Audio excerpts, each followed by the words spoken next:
राधे राधे।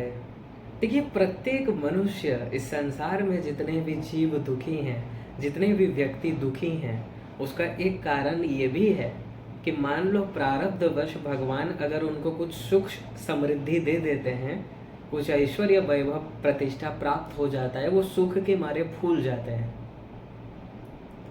फूल क्यों जाते हैं सुख के मारे? क्योंकि अटैचमेंट है। जब भी संसार में कोई ऐश्वर्य वैभव प्रतिष्ठा धन दौलत कुछ भी प्राप्त हो जाता है विशेष, वो जीव सुख के मारे फूल जाता है, अत्यंत प्रसन्न हो जाता है। और यही उसके दुख का कारण है, क्योंकि उसने ये नहीं समझा कि भगवान आज दिए हैं और ये समय परिवर्तनशील है, कभी भी ये छिन सकता है, कभी कुछ भी हो सकता है इस संसार में। तो भगवान ने जब उसको प्रारब्धवश कुछ सुख समृद्धि प्रदान किया, और जब बुरा समय आता है और जब थोड़ा सा विपरीत समय आता है, वो छिन जाता है, वही व्यक्ति को उतना ही दुख पहुंचता है। इसलिए यदि आप वास्तव में सुख होना चाहते हैं, सुख और दुख दोनों ही परिस्थिति में सम रहना सीखिए, सम भाव में रहना सीखिए, न्यूट्रल होना सीखिए। देखिए, संत कौन है? संत वो नहीं है जिनको अगर आप आरती करो, फूलों की माला बरसाओ या नोट बरसाओ तो वो आपके ऊपर गदगद हो जाएं, आपके ऊपर प्रसन्न हो जाएं, आपको बढ़िया सा आशीर्वाद दें। और मान लो अगर कोई गाली देता है, कोई अपमान करता है और उसका बुरा सोच रहे हैं, उसका बुरा चाहने लगे, उसके ऊपर क्रोधित हो जाएं, ये संत का लक्षण नहीं है। संत तो वो है, अगर कोई फूलों की माला भी पहना दे तो भी उसके लिए वही आशीर्वाद है। अगर कोई अपमान कर दे, उसके लिए जो आशीर्वाद है, अगर फूलों की माला कोई पहनाए, उसके लिए भी वही आशीर्वाद है। अगर फूलों की माला कोई पहनाता है, संत भगवान से यही प्रार्थना करते हैं कि इस जीव का और अधिक श्रद्धा भगवान के प्रति बढ़ता ही चले और अधिक ये अध्यात्म के मार्ग में आगे बढ़े। और अगर मान लीजिए कोई अपमान कर देता है, संत नाराज नहीं होते हैं। संत यही उनके लिए भी प्रार्थना करते हैं कि भगवान इनको सद्बुद्धि दें और ये भी अपने जीवन में आगे बढ़ें। ऐसा नहीं होता है कि संत मतलब जो फूल की माला उनको पहना दे या पैसा बहुत दे दे, उसको अधिक आशीर्वाद देने लगे, उसके ऊपर प्रसन्न हो जाएं, और जो गाली दे अपमान करे उसके ऊपर क्रोधित हो जाएं। ये संत का लक्षण नहीं है। संत दोनों ही अवस्था में न्यूट्रल रहते हैं, दोनों अवस्था में, चाहे आप फूल की माला पहनाओ चाहे गाली दो, वही संत कहलाने के योग्य हैं। इसलिए यदि आप चाहते हैं कि आपके जीवन में, देखिए, सुख दुख तो जीवन के भाग हैं, जीवन के हिस्से हैं, ये आएंगे, आपके कर्म के अनुसार ये सब मिलेगा। और वास्तव में जो भगवान के प्रेमी होते हैं, उनको तो संसार में कितना भी विपत्ति आ जाए उनको कोई फर्क नहीं पड़ता है। संसारी आपदाओं से, विपत्तियों से तो वही घबराते हैं जो अपने को शरीर मानते हैं। अगर आप अपने स्वरूप को समझ जाएंगे, कितना भी विपत्ति आ जाए आपको फील होगा ही नहीं, क्योंकि ये तो प्रारब्धवश आपको प्राप्त हो रहा है। आप तो जीवात्मा हैं, आप तो चिदानंद रूप हैं, आप तो उस सच्चिदानंद के अंश हैं। ये ज्ञान जिनको हो जाता है, उनको इस संसार में कितनी भी विपत्ति, भौतिक विपत्ति आ जाए, अपमान हो, अपयश हो, वो नहीं घबराते हैं। घबराते तो वही हैं जिनको अटैचमेंट होता है, जो अपने को शरीर मानते हैं। इसलिए मान लीजिए किसी का शरीर बहुत सुंदर है, प्रारब्धवश गदगद हो जाता है, उसको अहंकार हो जाता है अपने शरीर का, और बाई चांस कोई अगर रोग हो गया या कोई स्किन इन्फेक्शन हो गया और शरीर का ढांचा थोड़ा सा बदल गया, वो दुखी होने लगता है कि ये क्या हो गया शरीर को। क्यों हुआ वो व्यक्ति दुखी? क्योंकि अपने को शरीर मान रहा है। मान लीजिए संसार में उसका यश हो गया, बहुत गदगद हो जाता है, लोग हमारी प्रशंसा कर रहे हैं, लोग हमें कितना चाहते हैं, हमारे फॉलोअर्स हैं, और कल को ही मान लीजिए वही लोग अगर अपमान करने लगे, बहुत उसको दुख फील होता है, बहुत दुखी होता है वो जीव। क्यों हुआ?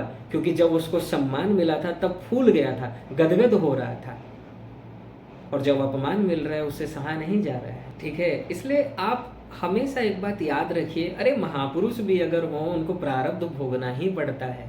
संसारी सुख दुख आपके प्रारब्ध के अनुसार आपको मिलेंगे, इसलिए इसमें सम रहिए, न्यूट्रल रहिए। भगवान अगर आपको कुछ विशेष गुण दे भी रहे हैं, अहंकार मत कीजिए, कभी भी छिन सकता है। इस संसार में आप सभी जानते ही होंगे, आप सभी अनुभव कर ही रहे होंगे कि कल कोई रंक था, आज वो राजा है, और कल कोई राजा था, आज वो रंक है। समय बहुत तेज गति से परिवर्तन हो जाता है। बड़े बड़े अरबपति, बड़े बड़े जिनका नाम था, रोड में आ जाते हैं, कोई पूछता तक नहीं है। और जो किसी काम के नहीं थे, कुछ भी गुण नहीं था, विशेष ज्ञान नहीं था, लेकिन पता नहीं क्या प्रारब्ध आ गया, चमकने लगते हैं। ये क्या है? इस समय का ही खेल है। इसलिए कभी भी अपने अच्छे समय का अहंकार नहीं करना चाहिए, फूल नहीं जाना चाहिए। हमेशा भगवान को याद कीजिए, भगवान के शरणागत रहिए और भगवान से यही प्रार्थना कीजिए, प्रभु कि कभी भी मुझ में अहंकार ना आए। कितना भी पैसा आप दे दीजिए, कितना भी कुछ सुख मिल जाए, मैं किसी भी पद में पहुंच जाऊं, इस विश्व का नंबर 1 सबसे बड़ा पावरफुल व्यक्ति भी अगर बन जाऊं, तो भी प्रभु मुझे अहंकार आने मत दीजिएगा। क्योंकि रावण जैसे व्यक्ति का जहां पर अहंकार नहीं टिका, आप तो एक देश के भी, मतलब ऐसा नहीं है कि देश वाले भी आपको चाहते हैं, देश में भी आपके अगेंस्ट में भी हैं, आपके अनुकूल भी हैं, लेकिन रावण तो वो था जहां पर इंद्र वरुण कुबेर झाड़ू पोछा लगा रहे हैं उसके यहाँ। रावण ऐसा था, इंद्र वरुण कुबेर आदि उनके यहाँ झाड़ू पोछा लगा रहे थे। जब रावण स्वर्ग जाते थे, देवराज इंद्र अपना आसन उनके लिए छोड़ देते थे, महाराज आप विराजिए और क्या सेवा करें, इतना विनम्र भाव उनके लिए। ब्रह्मा जी स्वयं आते थे वेद मंत्र सुनाने। ब्रह्मा जी कौन है? सृष्टि के रचयिता। ऐसे पर्सनालिटी रावण के यहाँ आ रहे हैं, सोचिए उसका कितना, मतलब रावण का ऐश्वर्य होगा। लेकिन टिका क्या? नहीं टिका। जो बना है वो एक दिन समाप्त भी होगा। इसलिए अहंकार मत कीजिए। जो जिस लिमिट में अहंकार करता है, उस लिमिट में उसका पतन होता है। और भगवान को तो अहंकार बिल्कुल भी प्रिय नहीं है। इसलिए जो जीव वास्तव में चाहते हो सुखी रहना, भगवान अगर आपको कुछ ऐश्वर्य वैभव प्रदान कर रहे हैं, सम रहिए, न्यूट्रल रहिए। यही सोचिए इसमें मेरा क्या रोल है। ये तो भगवान की कृपा है कि इस दास से करवा रहे हैं। भगवान की कृपा है कि किसी को मान लीजिए बहुत संपत्ति दे दिया, अरे उनकी कृपा से मिला है, मैं क्या अहंकार करूं धन का। आज दिए हैं, कल को छिन जा सकता है। ठीक है, इसलिए सम भाव रहना है। चाहे कैसी भी सुख की परिस्थिति आ जाए या दुख की परिस्थिति आ जाए, सदा न्यूट्रल रहो। अपने समय का अहंकार मत करो। समय बहुत तेज गति से परिवर्तन हो जाता है। और अगर आप सुख में फूलेंगे, सुख में अत्यधिक प्रसन्न होंगे, नो डाउट आपको दुख में उतना ही फील होगा। अगर आपका कोई अपमान कर रहा है और आपको फील हो रहा है, इसका मतलब आपको अहंकार है, आप अपना सम्मान चाहते हैं। अगर आप अपना सम्मान नहीं चाहते तो अपमान करते वक्त भी आपको कोई फील नहीं होता। आप यही सोचते, हम तो जीवात्मा हैं, हम तो भगवान के अंश हैं, हमारा तो कोई अपमान कर ही नहीं सकता। और ये जीव अल्पज्ञ हैं, इनको जैसा दिखता है वो वैसा ही बोलेंगे। फिर इनके ऊपर क्रोधित क्यों होना? और सबसे बड़ी बात, अगर हम क्रोध करेंगे, हमारा ही अंतःकरण खराब होगा, हमारे ही मन बुद्धि में गलत विचार आएंगे। और ये साधक को नहीं करना है। साधक को तो मन में अच्छी अच्छी चीजें लानी है। इसलिए यदि आप साधना कर रहे हो, हर समय सतर्क रहो, क्योंकि बाहरी लोग यही प्रयास करते हैं कि कुछ भी करके इसके अंतःकरण में गुस्सा उत्पन्न किया जाए, काम क्रोध लोभ उत्पन्न किया जाए, और आप उसी में बह जाते हैं। कैसी भी परिस्थिति आ जाए, न्यूट्रल रहो, भगवान की कृपा मानो और हर समय भगवान का स्मरण करो, तभी आपका परम कल्याण संभव है, तभी आप संत कहलाएंगे। संत होना इतना आसान नहीं है। केवल भगवा वस्त्र धारण कर लेना, 2-4 श्लोक रट लेना, भगवान का संकीर्तन करना, या मोटा तिलक, तुलसी की माला, रुद्राक्ष की माला, ये सब धारण कर लेना, ये संत का लक्षण नहीं है। इतना ही नहीं है, संत का मुख्य लक्षण तो यही है, जो शम रहे, प्रत्येक परिस्थिति में शम, न्यूट्रल, और भगवान की कृपा को रियलाइज करे। सुख में फूले नहीं और दुख में दुखी न होए। इसीलिए कहा गया कि दुख में तड़पो मती, सुख में फूलो मती, कि प्राण जाए मगर नाम भूलो मती। मुरली वाले को मन से रिझाते चलो, मुरली वाले को मन से रिझाते चलो, कृष्ण गोविंद गोपाल गाते चलो। दुख में दुखी नहीं होना है। सुख दुख तो देखिए सभी के जीवन में आते हैं, इस संसार में आना ही है सुख दुख, प्रारब्धवश सुख भी आएगा दुख भी आएगा। लेकिन बस आप इतना समझ जाएं कि आप जो हैं वहाँ पर तो दुख का प्रवेश ही नहीं है। जीव दुखी इसीलिए होता है, अपने को शरीर मानता है। सुखी भी इसलिए हो रहा है नकली सुख में, क्योंकि अपने को शरीर मान रहा है। और शरीर के सुख में अगर आप सुखी हो रहे हो, इसको दुख भी मिलना है, फिर आप दुखी होंगे ही होंगे। सुखी तो जीव तभी हो सकता है जब उसको भगवान का दर्शन हो जाए, जब आनंद की प्राप्ति हो जाए, जब भगवान श्री कृष्ण मिल जाए, तब आपको वास्तविक सुख मिलेगा।